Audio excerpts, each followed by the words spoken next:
আসসালামু আলাইকুম। সংবাদে আপনাদের সবাইকে স্বাগত। সংবাদ শিরোনাম।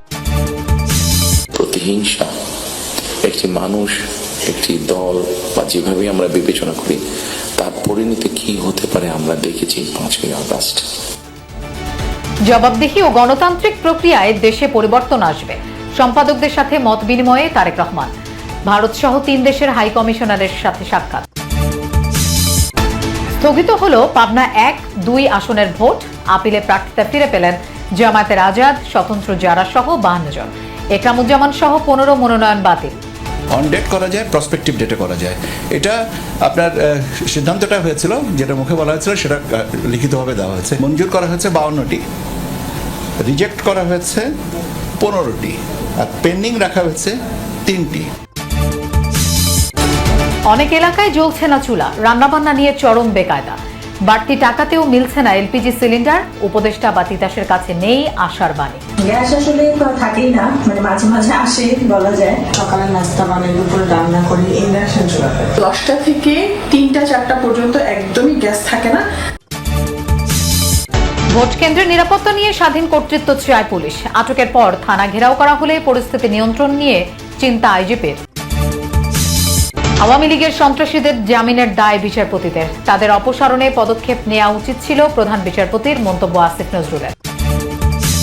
আইসিসির মেইল আসতে পারে সোম-মঙ্গলবার। ভারতের কোনো ভেন্যুতেই বিশ্বকাপ খেলবে না বাংলাদেশ, জানালেন বিসিবি সভাপতি। আজকে কালকে তো দুবাই বন্ধ, সো হয়তো সোম-মঙ্গলবারের দিকে হয়তো গভর্নমেন্টের সাথে আমরা আলোচনা করে সিদ্ধান্ত নেব, এবং যেখানে আমরা দাঁড়িয়েছিলাম এখন সেখানে আছি। গণমাধ্যমে আলোচনা সমালোচনা হবে, তবে তা যেন হয় দেশের কল্যাণে। সরকার, সরকারি বেসরকারি সংস্থা সহ সবারই থাকতে হবে জবাবদিহিতা। সেই সাথে চালু রাখতে হবে গণতান্ত্রিক প্রক্রিয়া। সম্পাদক ও গণমাধ্যম ব্যক্তিত্বদের সঙ্গে মত বিনিময়কালে কথা বলেন বিএনপির চেয়ারম্যান তারেক রহমান। তিনি বলেন, 5 আগস্টে প্রতিহিংসা প্রতিশোধের রাজনীতির ফলাফল সবাই দেখেছে। তাই নিজেদের মধ্যে মতপার্থক্য থাকবে, কিন্তু সেটা যেন মতবিরোধের পর্যায়ে না যায়। গঠনতন্ত্র অনুযায়ী গত রাতেই বিএনপির চেয়ারম্যানের দায়িত্ব গ্রহণ করেছেন তারেক রহমান। এরপরই প্রথম আয়োজনে গণমাধ্যমের সম্পাদক ও সিনিয়র সাংবাদিকদের সাথে শুভেচ্ছা বিনিময়। রাজধানীর বনানীর একটি হোটেলে আয়োজনের শুরুতেই সাংবাদিকদের সাথে কুশল বিনিময় করেন বিএনপির চেয়ারম্যান। আয়োজনের শুরুতেই বিএনপির মহাসচিব তার স্বাগত বক্তব্যে বলেন, তারেক রহমান দেশে ফেরায় গণতান্ত্রিক বাংলাদেশ গড়ে তোলার আকাঙ্ক্ষা তৈরি হয়েছে।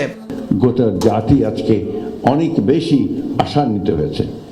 আশান্বিত হয়েছে এই জন্যেই যে এবার একটা সুযোগ সৃষ্টি হবে, সত্যিকার অর্থেই একটা উদারপন্থী গণতান্ত্রিক একটা ব্যবস্থা আমরা এখানে সৃষ্টি করতে পারবো।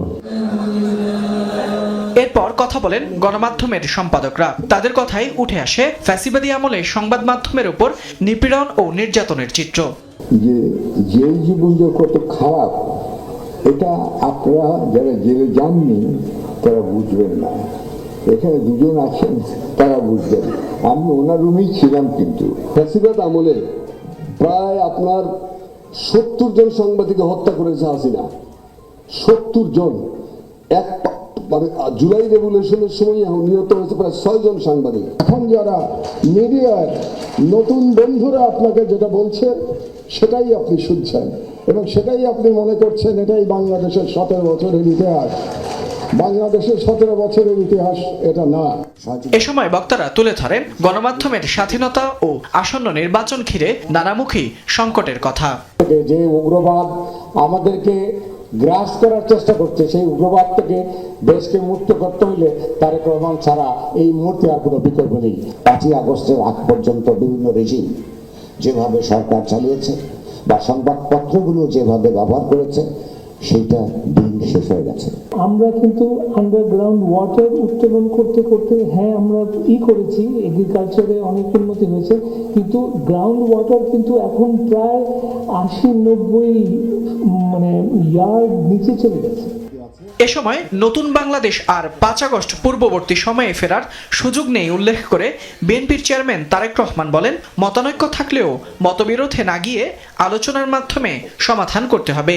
প্রতিশোধ, প্রতিহিংসা একটি মানুষ, একটি দল বা যেভাবে আমরা বিবেচনা করি তার পরিণতি কি হতে পারে আমরা দেখেছি 5ই আগস্ট। আমাদের মধ্যে মত পার্থক্য থাকবে, মত পার্থক্যের মধ্যে রেখে আলোচনার মাধ্যমে সেটি অনেক সমস্যার সমাধান হয়তো আমরা বের করে আনতে সক্ষম হব, কিন্তু কোনোভাবেই সেটি যাতে মত বিভেদের পর্যায়ে চলে না যায়। যে কোনো মূল্যে দেশকে গণতান্ত্রিক ধারায় রাখার গুরুত্ব তুলে ধরেন তারেক রহমান। সেই সাথে জোর দেন জবাবদিহিতা নিশ্চিতের উপর। নিজের ও দলের পরিকল্পনার কিছু অংশ তুলে ধরেন বিএনপির চেয়ারম্যান। আমি বলেছিলাম আই হ্যাভ এ প্ল্যান। সেই প্ল্যানের মধ্যে একটি অংশ হচ্ছে বাংলাদেশের যে হাফ পপুলেশন নারী তাদেরকে ঘিরে, এবং সেটি হচ্ছে ফ্যাক্টিক্যাল গৃহিণী বা একজন হাউস ওয়াইফ যেটা তাকে আমরা একটা সাপোর্ট দেওয়ার চেষ্টা করবো। সেটা টাকার হিসাবে হতে পারে অথবা এসেনশিয়াল ফুড আইটেমের হিসাবে হতে পারে।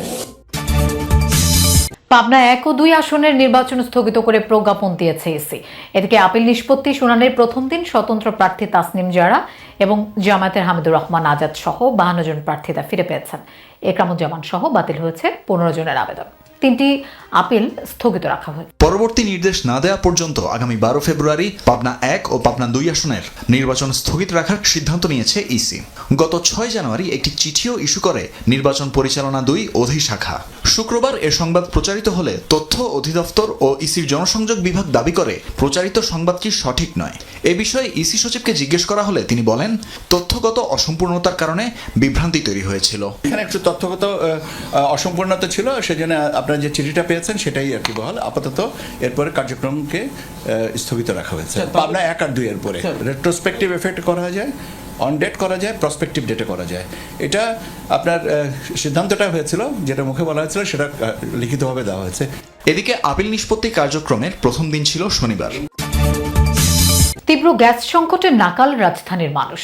চুলায় লাইনের গ্যাস নেই, বাজারে মিলছে না সিলিন্ডার। এলপিজি স্টেশনগুলো নোটিশ দিয়ে বন্ধ। কয়েকটি সিএনজি স্টেশন চালু থাকলেও চাপ কম থাকায় তা ভোগান্তি বাড়াচ্ছে সবার।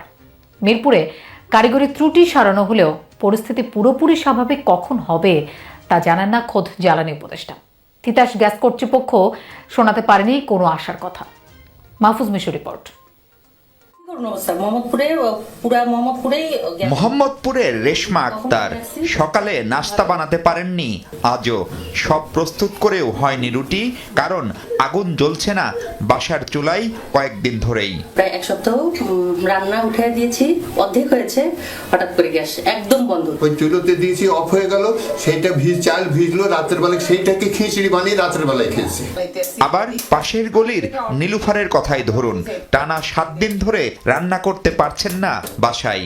গ্যাস আসবে সে আশায় রোজই করেন রান্নার আয়োজন। এই নাস্তা বানাইতে আইছি, দেখছি একটু নেই, এখন এই পর্যন্ত একটু নেই। শখে বা উৎসব পার্বণে নয়, নিয়মিত হোটেলে খাওয়া এখন নিয়তি মোহাম্মদপুরের একটা বড় অংশের মানুষের। হোটেলেও গ্যাস না থাকায় আছে নানা অনিশ্চয়তা।